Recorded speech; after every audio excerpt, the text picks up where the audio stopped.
Far East Broadcasting Company Philippines, in partnership with Green Hills Christian Fellowship Ortigas, bring you a message from the Word of God. Together, let us know Christ and make Him known.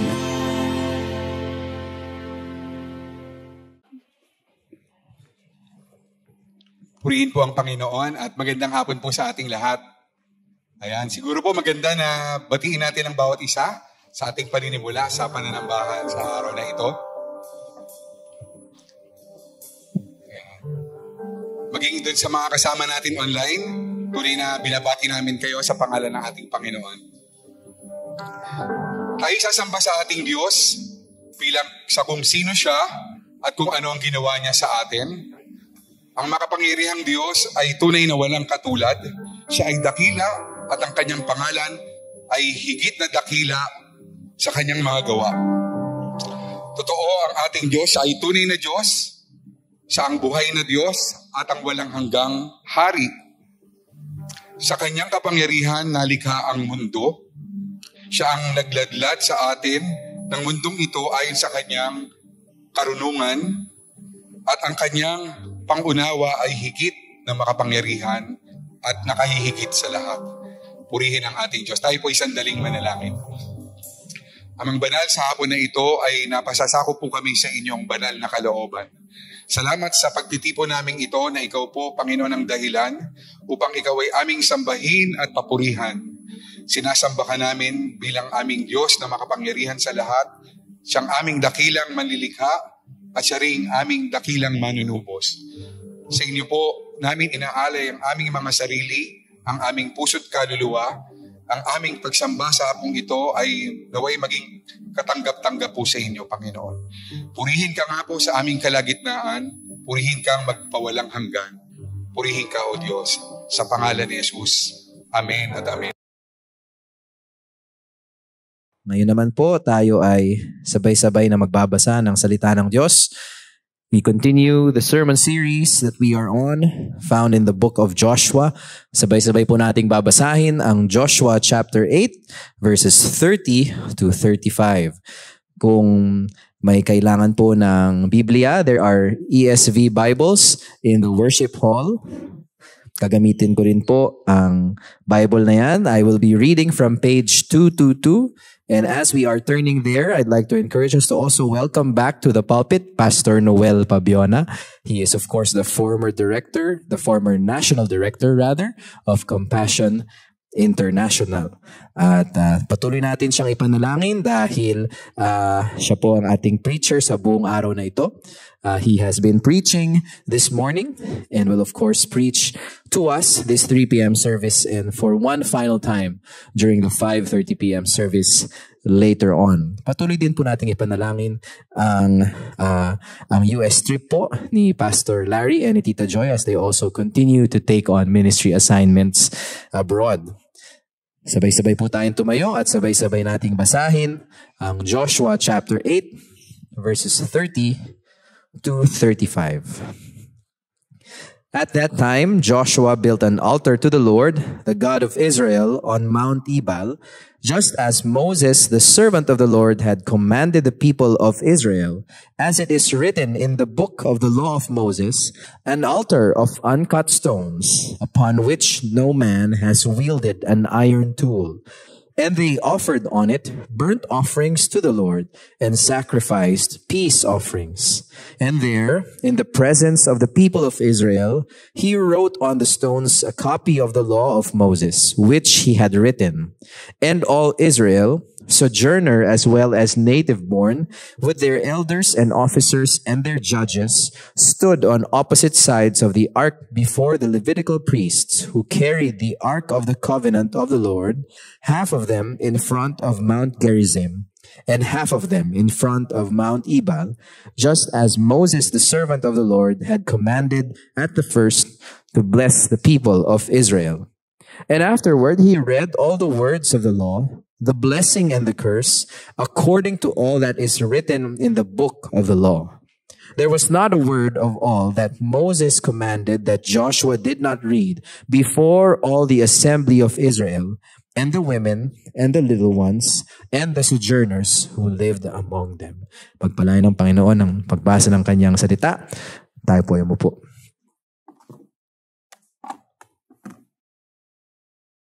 Magandang hapon po sa inyong lahat. Kung nagtataka kayo ay mas maliit na bersyon ni Pastor BJ. No? At least I'm 40 kilos smaller. Sapagkat po si Pastor BJ ay nagpapahinga at ako po ay ipinakausapan na panandaliang pumalit sa kanya sa pulpito. Isa pong kagalakan ang maging kabahagi ng pagsamba ngayong hapong ito sa Tagalog service. At dahil hindi po ako purong Tagalog, no? Ang nanay ko ay taga Mindanao, Misamis Oriental. So, Bisdak, no? Yung tatay ko ay taga Pasig, Iloilo, Karayatan na, no? Pero ako'y Ilonggo. So, kung mamarapatin po natin, Taglish tayo ngayon. Pwede tayong mag-Tagalog at mag-Ingles. Okay? So, simulan po natin ang ating pagsamba sa panalangin. Maraming salamat, Panginoong Diyos, sa inyong pagtipon sa amin sa simbahang ito. Wala po kaming nais dakilain, iangat parangalan, kundi ang pangalan lamang ng Panginoong Hesus. Lumalapit kami, Panginoong Diyos, sapagkat alam namin na hindi namin kayang intindihin ang inyong salita, liban lamang sa patnubay at gabay ng inyong banal na Espiritu. Kayo po ang kumilos sa bawat isa sa amin, sa aming pagninilay-nilay sa inyong salita ngayong hapong ito. Pagpalain niyo po ang bawat isa sa amin na makaintindi at bigyan niyo rin po kami ng lakas ng loob na ito ay gawin sa aming buhay. Ito po hiling namin sa pangalan ni Jesus. Amen. Okay. So, bago tayo magsimula, ay sino sa atin dito ang madaling mapasunod sa mga panuto, mga instructions? Who among us reads instructions very well and follows it? Taas ang kamay. Wala! Ayun, may isa. Woohoo! Maraming salamat. Okay. Sino sa atin dito, ang madaling mapasunod sa mga traffic rules and regulations? Taas ang kamay. Ayan. So, hindi ko kayo makikita sa YouTube, na dumadaan doon sa bus lane. Pero hindi, sino sa atin ang madalas at masasabing, lagi kong sinusunod ang aking mga magulang. Lagi ako sumusunod sa patakaran sa eskwelahan. No? Na hindi ako naging suwail kahit isang beses. Taas ang kamay. Wow, ang babait. No? Sana all, hashtag. No? Pero hindi po lingid sa ating kaalaman na lahat tayo ay nahihirapang sumunod at pasunurin, no? Sa mga mga rules and regulations sa ating paligid, no? At ganun din po ang struggle ng mga Israelita nung panahon ni Joshua. Kung magpapalit po tayo, ililipat tayo nung panahon na yon at sila lilipat ngayon dito para maging modern sila. Ang problema po ni Joshua at mga Israelita noon ay hindi mag-iiba. Sapagkat sila ay madalas na bagamat pinaalalahanan ng Panginoon na sumunod sa aking mga kautusan, hintayin niyo ang aking patnubay at paggabay, ay hindi po sila sumusunod madalas. Parang tayo din. No? Balikan natin ang bahagya ang mga nangyari sa kanila. Sa Ai, no? Sabi nga ni Pastor Dan Cura, ang pagbigkas noon ay Ai, no? Si Joshua at mga Israelita ay alam natin hindi sumunod sa Panginoon. Sapagkat kung matatandaan nyo, ang storya noon ay lulusob sila sa Ai, wala kayong mababasa sa salita ng Panginoon na si Joshua ay tumigil na nalangin at humingi ng tulong sa Panginoon. Sa halip, siya ay bilang sundalo. Anong ginagawa ng sundalo? Nagpadala ng 2 espiya na walang patnubay at gabay at utos ng Panginoon. Nagpadala ng 2 espiya. At itong 2 espiya naman ay hindi mo naman maintindihan. Sabi ko nga kanina kung BS Math. Alam mo BS Math? Bobo sa math. No? Kasi, sinabihan man naman si Joshua, ay huwag kayong magpadala ng maraming tao. 3,000 lang. Aba. Pero alam natin, na nung chapter 8 ng Joshua, hindi 3,000 ang kinailangan upang magapi ang kalaban sa Ai. 30,000 times 10. When God plans, nung ang Panginoon nagplano, times 10. Kaya makikita nyo na hindi lamang sila mahina siguro sa pag-estima, kundi sila ay may kayabangan. No? Ingat tayo kasi ang akala siguro nila na nagapi nila ang mga kalaban sa Jericho Dahil sila ay magagaling. Nalimutan nila na ang Diyos ang nagbigay ng panalo sa kanila, hindi ang kanilang galing at lakas. So, hindi lamang kayabangan ang nagpatalo sa kanila sa Ai. Alam natin na si Akan ay isang taong nahulog sa kasalanan. Nakakita siya ng magandang damit ng Babylonia, no? 200 kaba ng sildang ng pilak, 200 shekels of silver. Sabi sa Biblia, in the English Bible, nakita niya, I saw, I coveted, and I took. No? Nakita ko. Ito ngayon yung minsan nararamdaman natin, hindi tayo makapaghintay. Kapag may nakita tayo, bagamat sinabi ng Panginoon, wag, ay gusto natin gawin kasi sayang. Sayang eh.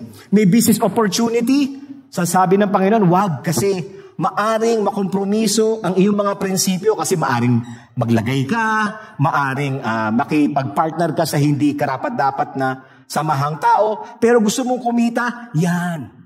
Bagamat alam mo na labag sa standards ng ating Panginoon. Di ba? Hindi tayo makapaghintay. Si Akan hindi makapaghintay. Bakit? Sa chapter 8, nung nagapi nila yung Ai, sabi dun sa chapter 8 verse 27, at pinayagan ng Panginoon na ang mga Israelita ay kumuha ng mga ari-arian at mga baka at mga alagang hayop sa Ai. Kung siya lamang ay nakapaghintay, ay higit pa ang kanyang makakamit. At dahil siya makapaghintay, siya ay naging ganid. Kumuha siya ng mga bagay na karapat-dapat na ibigay lamang sa Panginoon, siya at ang kanyang pamilya ay naparusahan.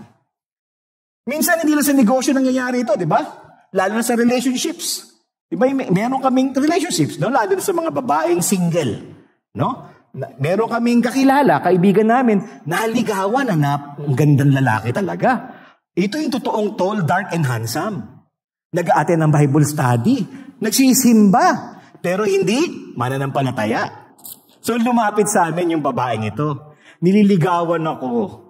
Sabi ko, ay ingat tayo dyan, ipag-pray natin. Kasi hindi naman siya Christian. Di ba minsan, ito na naman, yung sabi ni Akan, sayang eh. Ayan, sabi ko, pag-pray natin, bigyan natin ng tamang panahon, baka siya ay maging mananampalataya. Lumipas ang 3 araw. Lumapit sa amin at sinabi, Kuya Noel, kami na. Di ba? Sa English, di ba, we are now. Kami na. At kami ay nagulat dahil hindi siya nakapaghintay. Kasi ang mga kabataan ngayon, ayaw maghintay. Meron silang totga. Alam mo totga? The one that got away.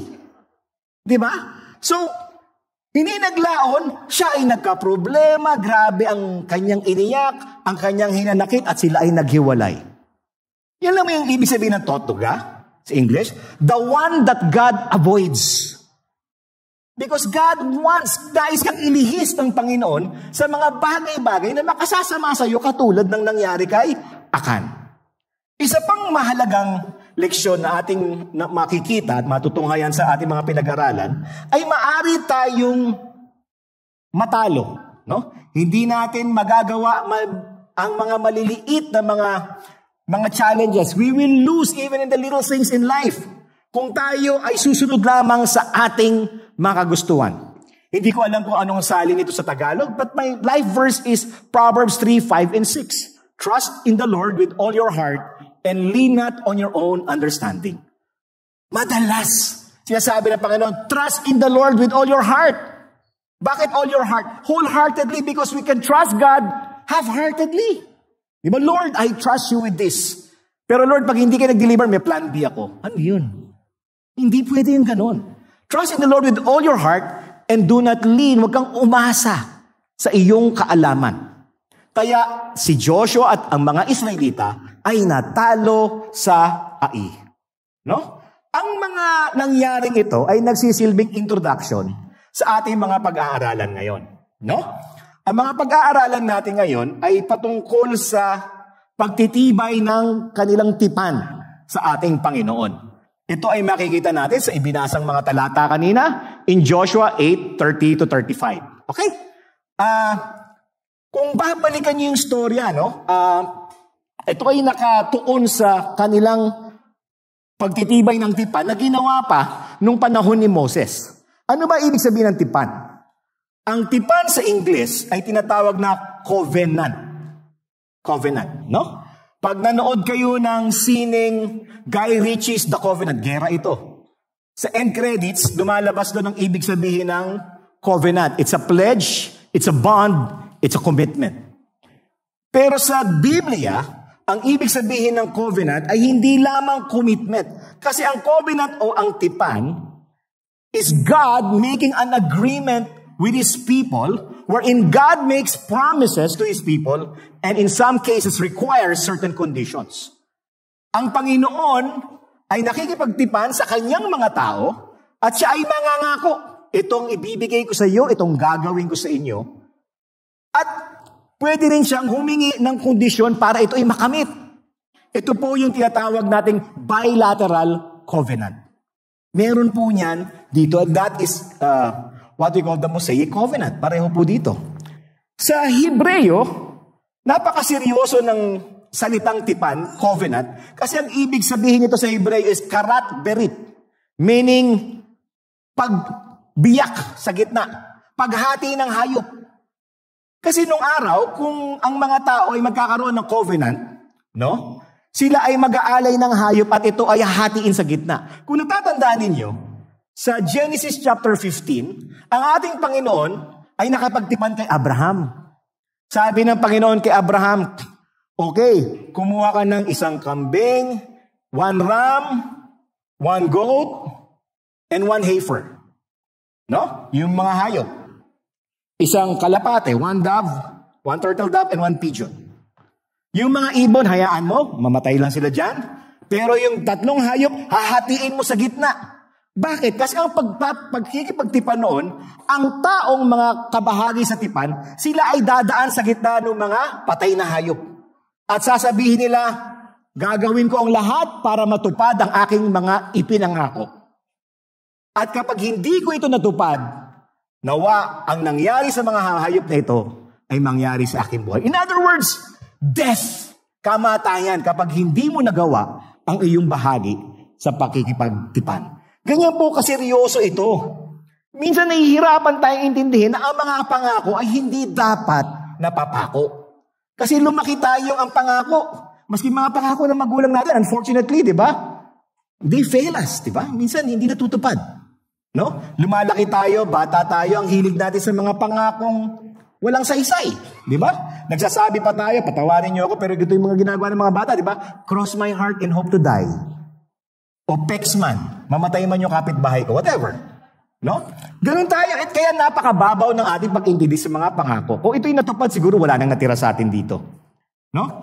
So, ganito po ang ating pag-aaralan ngayon. Kasi ang ating Panginoon ay nakipagtipan kay Moses at sa Israel, at nakikita natin ito sa Exodus 19:8. At nung sinabi ng Panginoon na, gagawin ko kayong isang bansa, ang Israel ang magiging pipiliin kong tao upang magpahayag ng aking pangalan. Sabi ng mga Israelita, nung narinig nila to, all that the Lord has spoken, we will do. Exodus 19:8. Ang lalakas ng loob. No? So sabi nila, gagawin daw nila. Kaya lang, nung sinabi nila ito sa Exodus 19, ito po yung mga Israelitang matatanda na. Lahat po ito ay namatay, halos lahat, di ba? Natatandaan nyo, namatay sila sa disyerto. Bakit?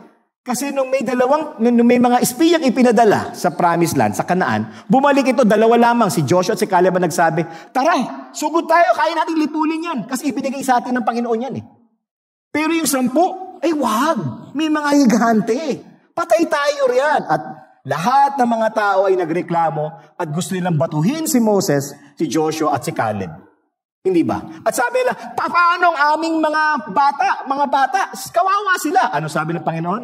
Alam mo, kayong lahat mamamatay sa disyerto, liban lamang kay Joshua at Caleb. Pero yung mga bata na hindi pa sa edad ng pakikipagdigma, 20 years old and below, sila ang makakatawid sa lupang pinangako. Wow! No? So, eto ngayon, bago sila pumasok sa lupang ipinangako sa Canaan, ay kinausap ni Moses si Joshua at ang mga Israelita. No? At yun ang titignan muna natin para maintindihan natin ang ating pag-aaralan ngayon. Kung babalikan natin, katulad na ginawa natin kanina, yung mga nakaraang mga kabanata, mga previous chapters, ang ganda, no? Action field. Kung ginawa mo tong pelikula, maganda ito gawing pelikula, biro mo yung special effects, yung bubukas yung Jordan. Diba? Kung nanood kayo ng Moses, diba? Makikipagdigma sa Jericho, babagsak yung mga walls. Ang ganda ito, action field. Kaya nung si Pastor Larry, yung inyong senior pastor, nung ito inassign sa akin, nagtanong ako, bakit ako? Mahilig ako sa action. Biglang dinala mo ako sa isang kabanata na kung saan ang mga Israelita ay magkakaroon ng spiritual retreat. No? So, ang ganda ito kung ginawa niyang pelikula. At kapag ito naman ay Netflix series, no? Pagdating ninyo dito sa kabanatang ito, na ang mga Israelita ay pupunta sa Ebal at Gerizim upang sumamba, no? Ay malamang hindi maraming views. Pero ito po ang isa sa pinakamahalagang nangyari sa mga Israelita sa loob ng lupang ipinangako. At nais lamang ng Panginoon na pagtibayin ng tipan ng mga Israelita sa Panginoon na sila ay sasamba lamang sa Panginoong Diyos, sa tunay na Diyos. At ang kanyang salita ay kanilang pagninilay-nilayan at ito ay kanilang susundin. Kaya, tignan natin. Binasa kanina Joshua chapter 8, verse 30 to 35. So, pagkatapos ng kanilang pakikipagdigma sa Ai, ay dinala ni Joshua ang buong Israelita, mga Israelita, sa isang lugar sa gitna ng Mount Ebal at Mount Gerizim. Okay? Tandaan niyo po ito para maintindihan natin yung ating pag-aaralan. Yung Mount Ebal po ay bundok na ito ay naka-associate, no? Ito ay nagre-represent ng mga curses, mga sumpa. Mga sumpa kapag hindi ikaw sumunod sa Diyos, yan yon. Kaya yung Mount Ebal ay tuyot. Tuyot po.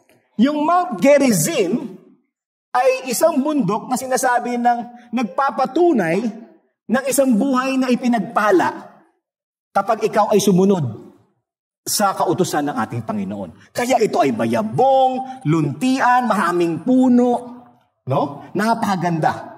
Sa gitna po ng lugar na ito, ng dalawang bundok, ay isang lugar na hindi nabanggit sa ating mga binasa kanina. Pero ang pangalan ng lugar na ito ay Shechem. Ang Shechem po ay napakahalaga sa history ng Israel kasi ito po ang unang lugar kung saan si Abraham ay nanahan. Kung tatandaan natin, si Abraham ay tinawag mula sa Ur of Chaldees. Saan ba yung Ur of Chaldees ngayon? Iraq. So, Iraqi, no? Si Abraham. Siya ay panandaliang tumigil sa lugar ng Shechem dahil doon siya dinala ng Panginoon at nagpakita ang ating Panginoon kay Abraham doon sa Shechem. At doon ipinangako ng ating Panginoon sa Genesis 12:7, "To your offspring I will give this land." Ibibigay ko ang buong lupaing ito sa iyong mga anak. At dahil nagpakita ang Panginoon doon din unang nagtayo si Abraham ng altar upang sambahin ang Panginoon. What a significant place this is. Ngayon, hindi pwedeng bisitahin siguro ang Shechem ng mga tulad nating turista. Kasi ang Shechem, ito ngayon ay Nablus. City of Nablus sa Palestinian Authority. Dito po sa West Bank, sa Israel. Kaya huwag niyo munang dalawin. May konting digmaan doon ngayon. Ngayon, balik tayo sa ating mga pinag-aaralang talata. Pero bago tayo pumunta ron, ay babalik lang po ako, hayaan nyo akong bumalik sa Deuteronomy 27, kung saan iinabilin ni Moses kay Joshua at mga Israelita ang mahalagang kautusan na ito. Deuteronomy 27, verses 1 to 8. Babasahin ko lang ang ibang mga bahagi. Ganito naman ang bilin ni Moises kasama ang matatandang namumuno sa sambayanan. Sundin ninyong lahat ang kautosang ibinibigay ko sa inyo ngayon. Matigas, no? Lahat ng kautosan na sasabihin ko, gawin ninyo. Kailan nyo gagawin? Pagtawid ninyo sa ibayo ng Jordan at papasok na kayo sa lupang ibibigay sa inyo ni Yahweh. Ito na yun. Nakatawid na sila sa Jordan. Nakatawid na sila, nagapi na nila ang Jericho at Ai, at sila ngayon ay nasa loob na ng lupang ipinangako ng Kanaan. No? Talon tayo sa verse 3. No? Maglalagay kayo ng malalaking bato at inyo itong papalitadahan sa ibabaw at isusulat ninyo roon ang lahat ng mga batas na ito pagdating ninyo sa lupaing mayaman at sagana. Okay, ano ang sinabi dito ni Moses? Pagdating ninyo sa Kanaan, kukuha kayo ng malalaking bato. No? Yung malalaking bato na ito, dadalhin nyo sa taas ng Mount Ebal.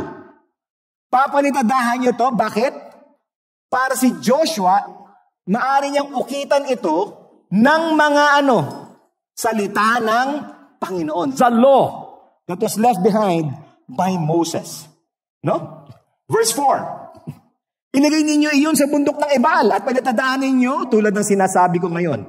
Pangalawa, magtayo kayo roon ng altar na bato para kay Yahweh na inyong Diyos. Okay. Dalawa po yung gagawin nila.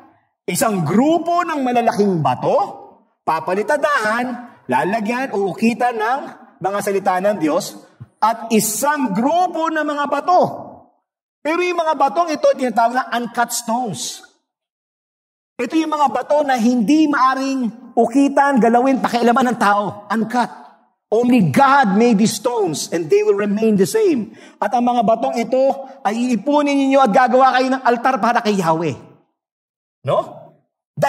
Dalawang grupo ng mga bato. Mahalaga po ito.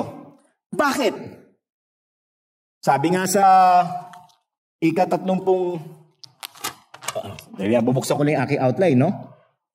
So verse 30, di ba? Nakalagay dito, nagtayo si Josue ng isang altar sa bundok ng Ebal para kay Yahweh, Diyos ng Israel. Ang unang pinagtitibay ni Joshua at ng mga Israelita ay ang pagtitibay na mangangako sila na ang Diyos lamang ang kanilang sasambahin.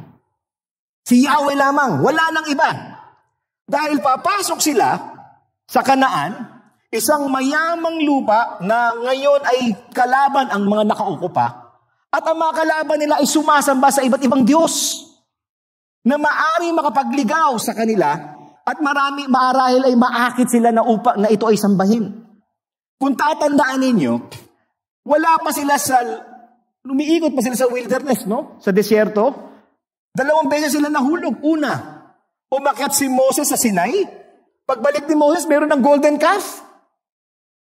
Kaya sabi ng Panginoon yun, ang aking nagbabagang galit ay inyong mararamdaman. Galit na galit ang Panginoon. Because our God is a jealous God. Because He is the only God that deserves our worship. Pangalawa, nung sila ay papasok na, ang mga Moabites na mga babae, pinalabas ng hari. At inakit nila yung mga Israelitang lalaki upang sumamba sa kanilang Diyos. Ito ay kinagalit ng Panginoon sa muli, ang aking nagbabagang galit ay aking ipapamalas. Naramdaman nila, alam nila na ang Diyos ay galit. Galit na galit kapag hindi siya ang sinasamba lamang. Ngayon, tanong, kung ang Mount Ebal ay isang bundok na nagre-represent ng curses, mga sumpa, kapag ikaw ay sumuway sa kautusan ng Diyos. Tanong, bakit doon ilalagay ang mga batong may palitada at salita ng Diyos? Bakit sa taas ng Mount Ebal ilalagay ang altar kung saan sila magsasakripisyo para sa Diyos? Bakit hindi sa Mount Gerizim? Ang Mount Gerizim is a mountain of blessing. It's a mountain that represents the goodness and the favor of God. Bakit sa Ebal? Bakit sa Ebal, mga kapatid?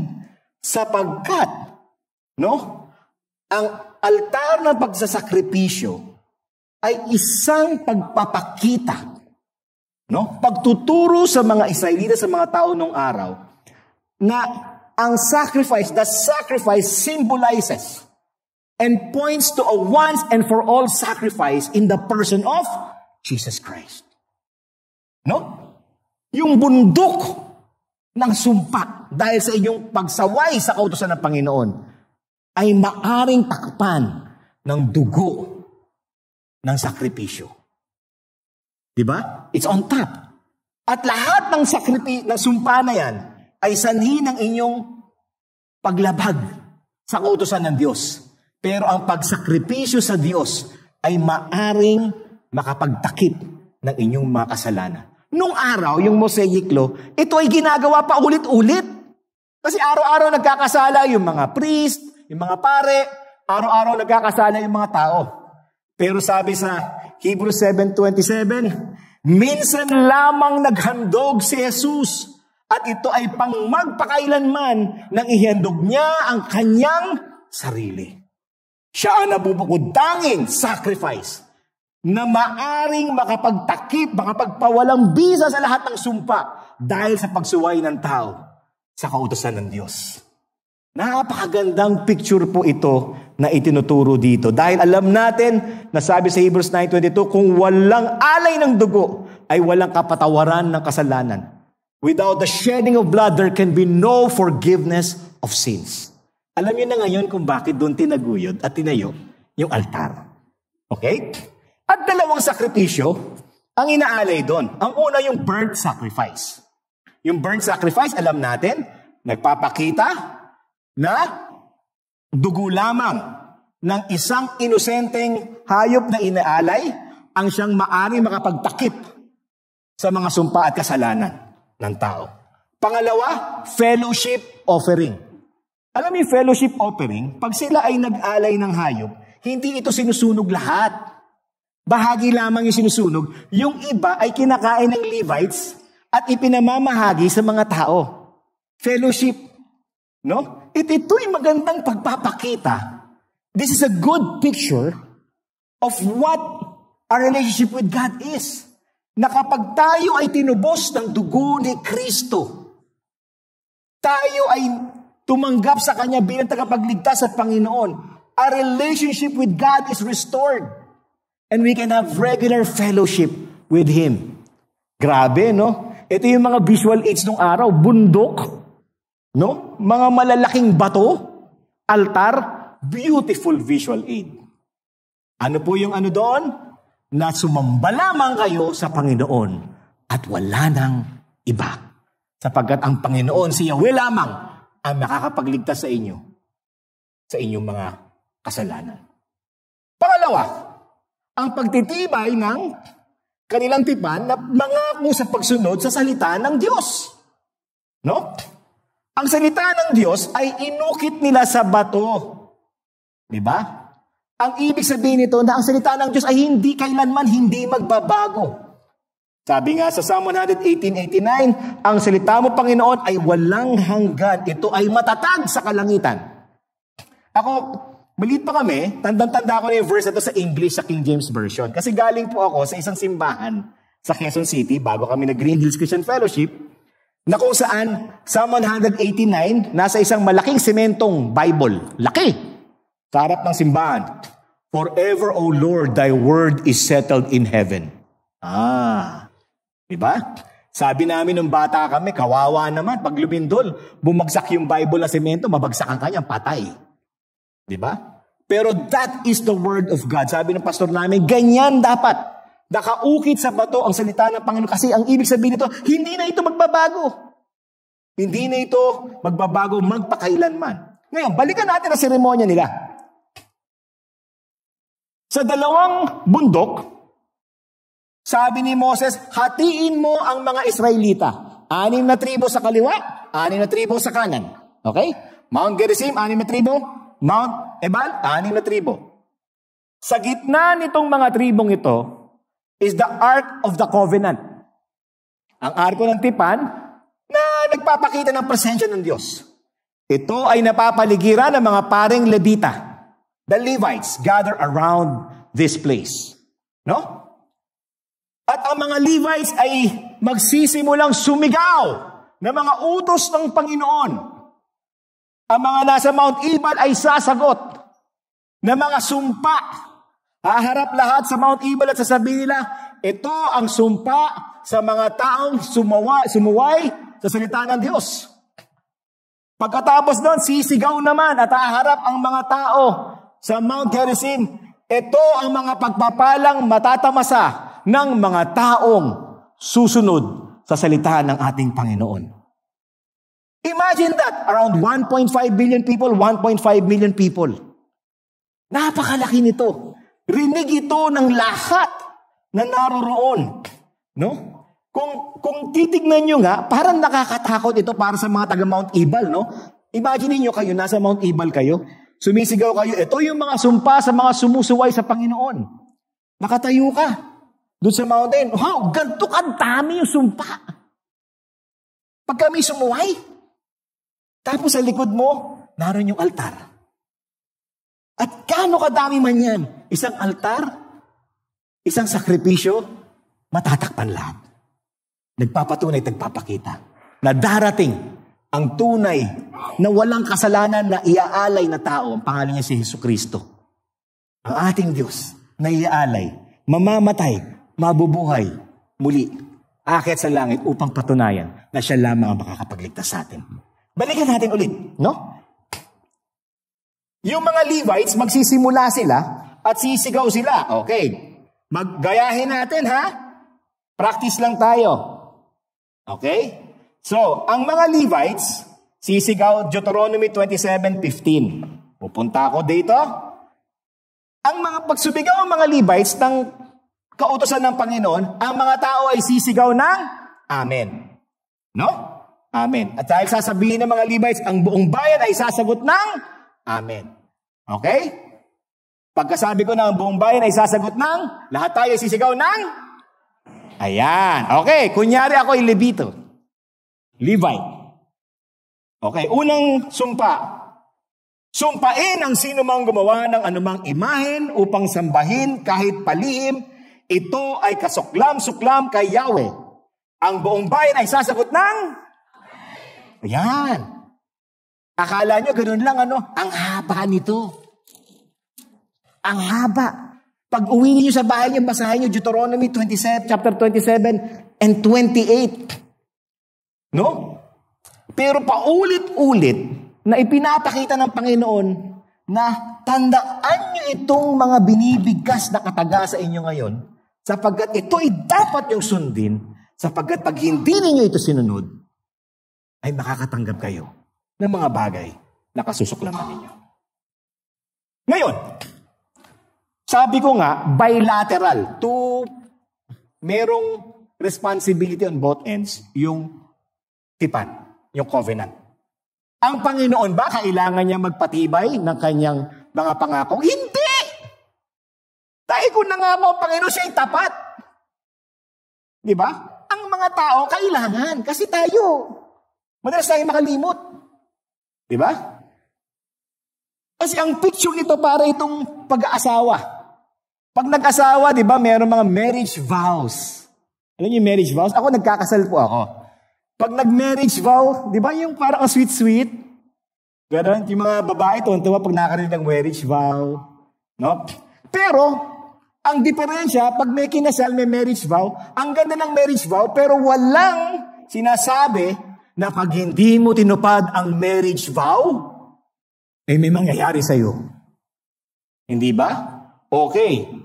Pasensya na po tayo kung gagawin natin ito sa English. Okay? Imagine natin na tayo ay hindi, kaya ko palang gawin ito sa Tagalog. No? Okay. Imagine, ako na lang at ikakasal ako sa aking misis. May marriage vow ako. Yan. Halimbawa, bibigay ko singsing, ano? Ang singsing na ito ay nagpapatunay na ikaw lamang ang nais makapiling sa panghabang buhay. At bigyan man ng pagkakataon na muling makapili, ay hindi pa rin magbabago, sa iyo pa rin mauuwi. At sa harap at sa dambana ng ating may kapal, ako ay mangangako na ikaw ay lilingapin, kakalingain, mamahalin at iibigin Araw-araw papatunayan ang pag-ibig sa iyo, sa paghalik at pagdampi ng aking labi sa iyong pisngi, ay ito ang pinakamatamis na sasalubong sa akin sa aking pag-uwi. Sarap, no? Okay! Kasi marriage vow yun. Ngayon, sasagot ang misis ko. Ano sagot ang misis ko? Kaparusahan pag hindi mo yan natupad. Okay? Okay, tignan natin. Deuteronomy 28:27. Chapter 28, 27 to 28. Ito po. Hango po ito sa totoong sumpa. Noel, napakatamis ng inyong mga binigkas na sumpa.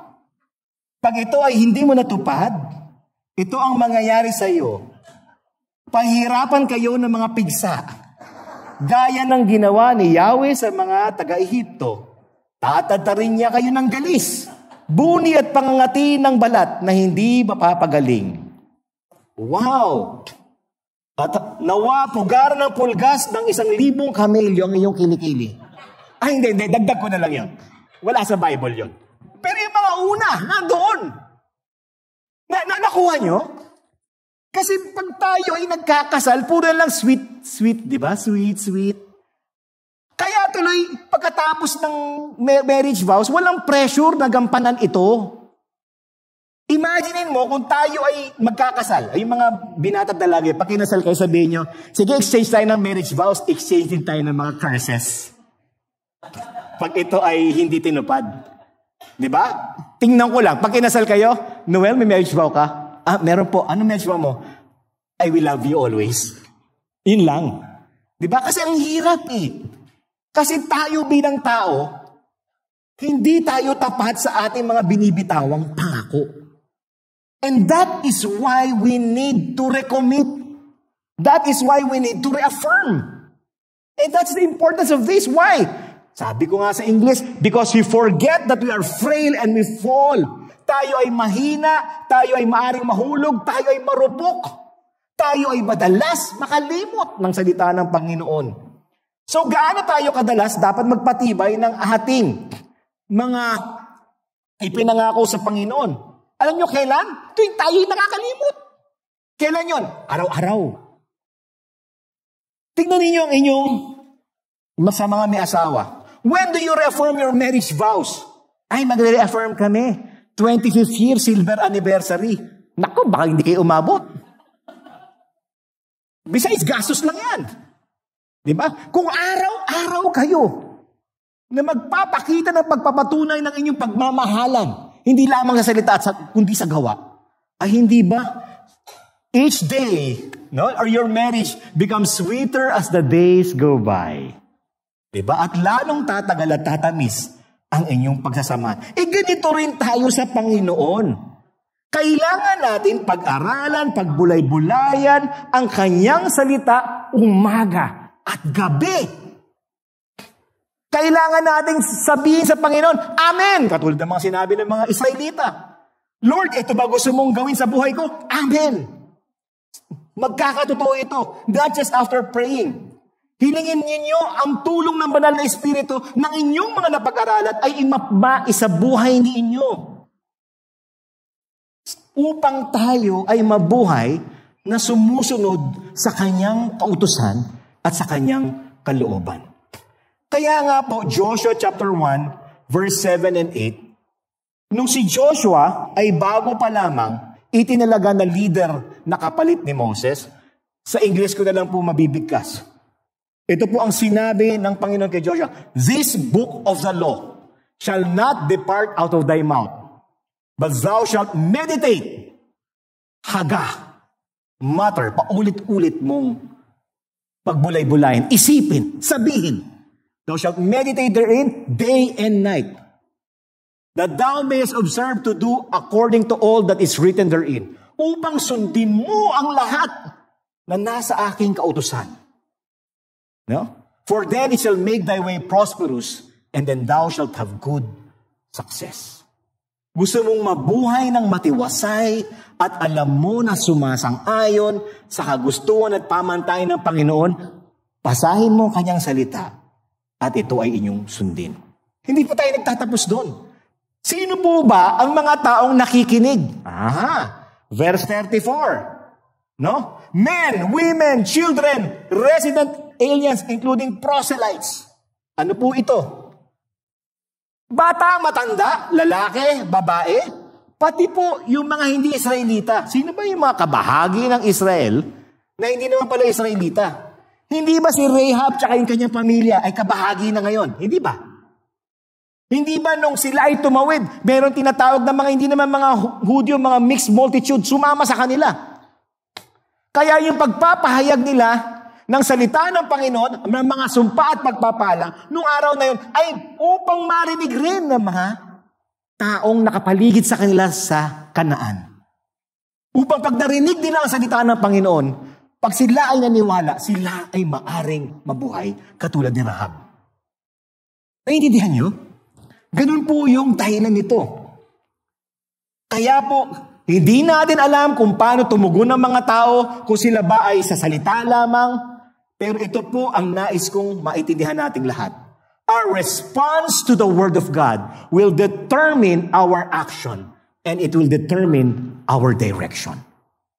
When you read God's Word, how will you respond?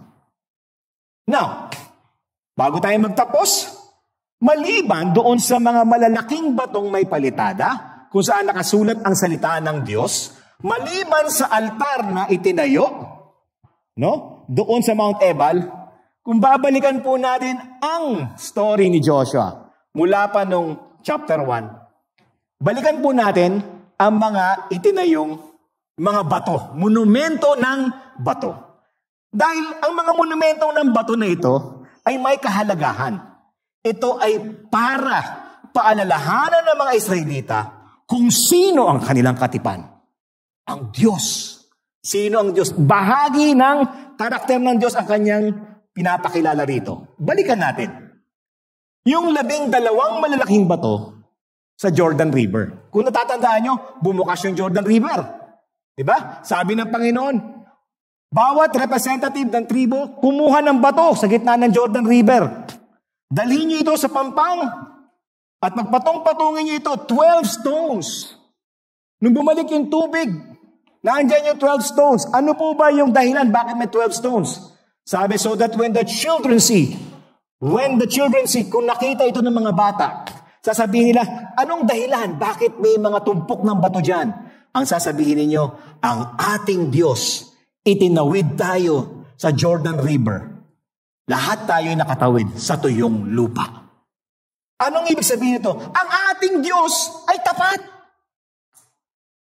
No? Na walang malaki na napakalaki para matupad niya ang kanyang pangako. Pag ipinangako ng Diyos, bagamat mukhang imposible, gagawin niya pa rin ito. Magandang paalaala. Ito yung katipan ninyong Israel. Ang Diyos natin ay tapat. Sunod, si Akan at ang kanyang pamilya ay tinambakan ng bato, inilimbing sa isang bunton ng mga bato. Makikita niyo yan sa Joshua chapter 7 verse 26. Isang paalaala ng ating Diyos ay banal at ang pagsuway ay tumalikod mula sa kanyang nag-aapoy na galit. Banal ang ating Diyos. Hindi mo pwedeng baliwalain ang kanyang mga pamantayan sa pamumuhay. Nakita niyo ang nangyari kay Akan at kanyang pamilya. Si Akan at kanyang pamilya, ipinahamak niya buong mga Israelita dahil sa kanyang pagsuway sa utos ng Diyos. Hindi ito pinagbigyan ng Diyos. Ginawa niya itong object lesson na ganyan ako kapag sinusuway ninyo ang aking mga utos sapagkat ako ay isang banal na Diyos. Kung ikaw ay kasama nila noon, naglalakad ka, nakita mo yung sa Gilgal, nakita mo ngayon yung isang bunton ng bato, kung saan inilibing si Akan, ay papunta ka ngayon ng Ai. Anong makikita mo sa Ai? Sa Ai, makikita naman natin ang malaking bunton ng mga bato na tumatakip sa pasukan ng Ai. Bakit? Dito naman inilibing ang hari ng Ai. Ano pong paalaala ito? That our God is a God of second chances. Na bagamat ikaw ay nahulog sa kasalanan, bagamat ikaw ay nag-backslide, bagamat ikaw ay hindi nabubuhay ng tama at tapat sa Panginoon, lumapit ka sa Panginoon. Pagsisihan mo ang iyong kasalanan, humingi ka ng tulong sa Kanya. Ang Panginoon ang mismong aakay sa iyo, pabalik sa Kanya. Nakita mo yung Israel. Pinagbigyan ng Panginoon. Natalo nga sila, pero nung sila'y nagsisi sa kanilang kasalanan, tinanggal sa akan, sila ay binigyan ng Panginoon pagkakataon upang magapi ang kanilang mga kalaban. Ganyan po ang ating Diyos. Kailangan paalalahanan tayo. Katulad ng mga Israelita, kung sino ang Diyos ay tapat, ang Diyos ay banal, ang ating Diyos ay mapagmahal. Kapag tayo ay nadapa, hindi nabuhay ng tama, binawagawang pagkakamali, siya mismo ang aakay sa atin kung tayo ay manunumbalik sa Kanya. Kaya po, ang pinaka-key verse dito ay Joshua 21:45. Sabi po dito sa Biblia, not one word. Okay, tandaan ito. Not one word, kahit isa. Lahat ay natupad. Not one word of all the good promises that the Lord had made to the house of Israel had failed. All came to pass. Lahat na sinabi ng Panginoon, nangyari. Kasi pag may sinabi ang Panginoon, ito ay matutupad. Hindi katulad natin. Ano po ang dapat nating tandaan? Napakahalaga po ng pag-aaral, pagsasaliksik, pagninilay-nilay sa salita ng Panginoon. Hindi lamang natin ito pinag-aaralan. Hindi lamang natin ito pinagbubulay-bulayan. Kundi ang mga aral nito ay para sa atin upang baguhin natin ang ating buhay. Sundin natin ito nang matamasa natin ang pagpapala na mula lamang sa Panginoon. The way you respond to the Bible will determine your actions, and your actions will determine your life direction. Napakinggan natin kanina, napag-aralan, na pati ang mga sumpa at kaparusahan ay dapat basahin. Pero hindi dapat ito ang pagtuunan ng pansin. Hindi rin dapat ito ang ating maging motivation. Ang dapat maging motivation natin ay ang ating pag-ibig sa Panginoon. Tandaan natin, solely by grace. Grasya ng Panginoon. God saved us purely out of His grace. Kasi sabi sa Romans, di ba? God demonstrated His love to us in that while we were yet sinners. Makasalanan pa tayo. Itinakwil natin ang Panginoon, pero ang Panginoon inalay niya ang kanyang buhay upang maging sakripisyo at kabayaran ng ating mga kasalanan. At nang tinanggap natin siya bilang sarili nating tagapagligtas at Panginoon, binigyan niya tayo ng bagong buhay. Lahat ng mga kabundukan ng sumpa na dapat ipataw sa atin, bayad na. Hindi ba dapat magpasalamat tayo sa Panginoon?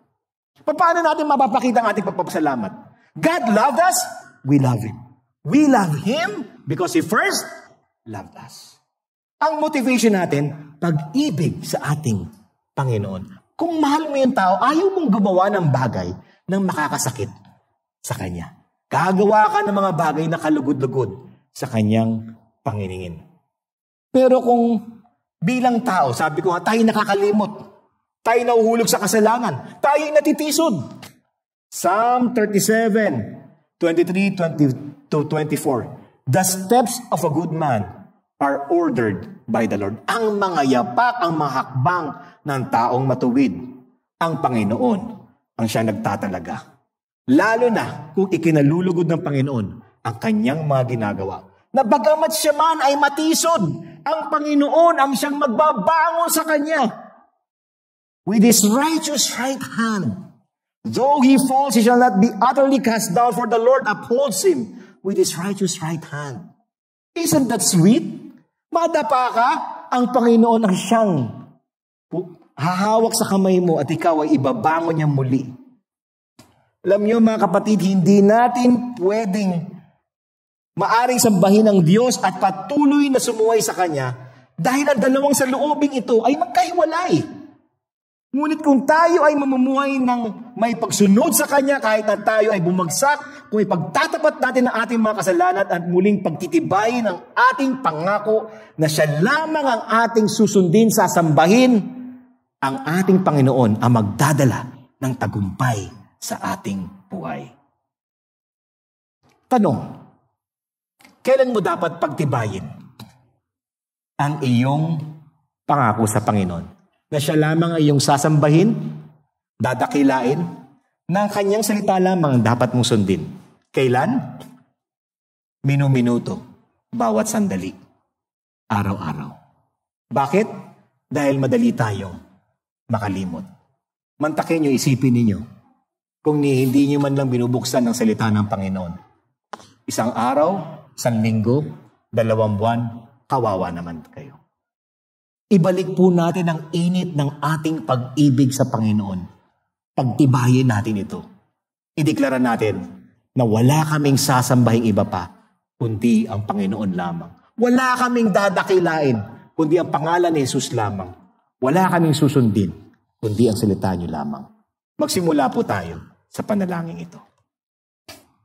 Panginoon, maraming salamat po sa mga aral na aming natutunan ngayon. Hindi na namin kailangan gumawa ng mga seremonyang ito, Panginoong Diyos, katulad ng ginawa nila Moses noon, nila Joshua. Sapagkat ang seremonyang ito ay maari namin gawin sa aming puso't isipan na inaalay namin ang buhay namin sa inyo. Sapagkat kayo ang nag-alay ng buhay nyo sa amin upang kami ay magtamo ng kaligtasan sa lahat ng sumpa na dulot ng aming mga kasalanan. Panginoong Diyos, patawarin niyo po kami sa aming mga pagkukulang. Patawarin niyo po kami sa kababawan ng aming pag-iisip na minsan ang tingin na lamang namin sa inyo ay isang Diyos na dumudulog lamang kami kapag kami ay may suliranin, may pagsubok, may problema. Patawarin niyo po kami, Panginoong Diyos, sapagkat kayo ang aming mapagmahal na Diyos. Ang nais yun lamang sa amin, Panginoong Diyos, ay ang aming pag-ibig. Panginoong Diyos, sana madama ninyo ang pagtitibay ng aming pagmamahal sa inyo. Tuwing kami magbubukas ng inyong salita, kami ay makikinig sa tinig ng inyong banal na Espiritu. Sa tuwing kami, Panginoong Diyos, ay mananalangin, ay hindi lamang kami dudulog kasi mayroon kaming hihilingin, kundi nais rin namin makita ang inyong wangis. Nais rin namin padama sa inyo ang init ng aming pag-ibig sa inyo. Nais rin namin ipaalam sa inyo, Panginoong Diyos, na wala kaming ibang sasambahin, kundi kayo lamang. Salamat sa mga aral na ito. Nawa, Panginoong Diyos, ito ay makapagpabago ng aming buhay. At kami, Panginoong Diyos, ay tuluyan niyong gamitin upang maging asin at ilaw kung saan niyo man kami dalhin. Maraming salamat sa mga taong tutugon at ipapamuhay ang mga salitang na pag-aralan ngayon. Sa pangalan ni Jesus. Amen. Maraming salamat po. You've just heard a message from the Word with Green Hills Christian Fellowship Ortigas in partnership with Far East Broadcasting Company Philippines. We hope you can join us next week. God bless you.